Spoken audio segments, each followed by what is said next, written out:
Hi everybody, my name is Janine. I've been a nurse for 6 years, and today I'm doing a topic about delegation. So you've been a nurse maybe for a little while, maybe you haven't yet, maybe you're still in school, maybe you're fresh out and you just got your first job. Congratulations. And you go to your first shift and you have a nurse aide with you and you're scared to death. You don't know anybody on the floor.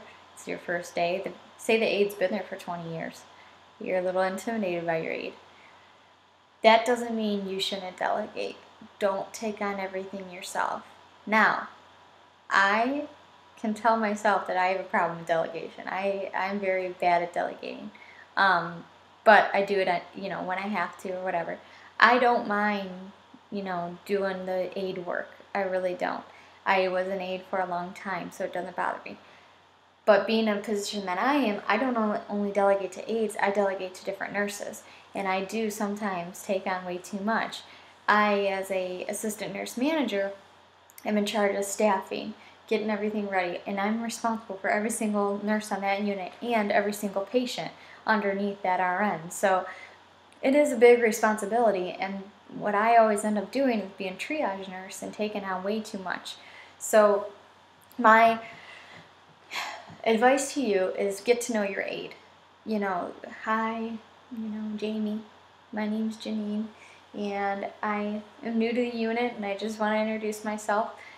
What patients do you have tonight? Or maybe you already know they have the whole unit. You could say, if you can you help me out, with certain things that I asked tonight? Can you help me, know kind of your routine?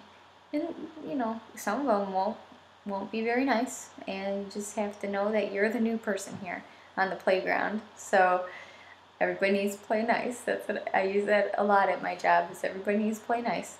We're all here to play and make a living, so let's all play nice.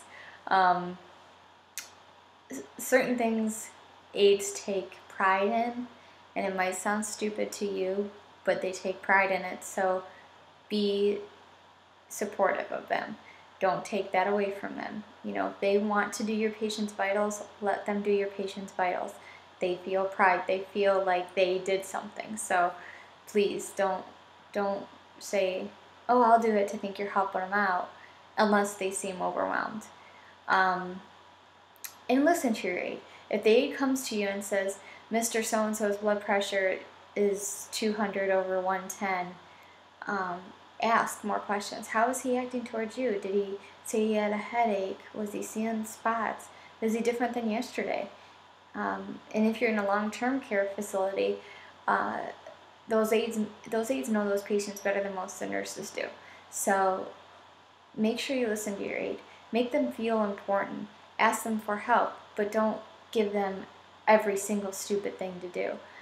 I know some nurses, and some are new, and it drives me crazy. They will run my aide, and they will sit down and do nothing while this aide runs. You know what? If you have dirty equipment, if you have stuff to be cleaned, and you're caught up on your work, do not hand that down to an aide. That is so degrading. I can't take it. So if the aide wants to help you clean it, that's one thing. But say, hey, so-and-so, will you help me clean this so I can get done faster? Or, will you clean that equipment? I'll be right there to help you. And be honest. Be right there to help them, unless you get another patient through the door. Or sometimes you get a patient through the door and say, "So-and-so, can you do my equipment? I just got another patient in. I'll be back to help you if I can." So just remember, these people get a lot less money than you do, and you shouldn't dump your work on them. There's a lot of stuff that they can do, and let them, but don't dump all your stupid work on them too, just because they're your aide.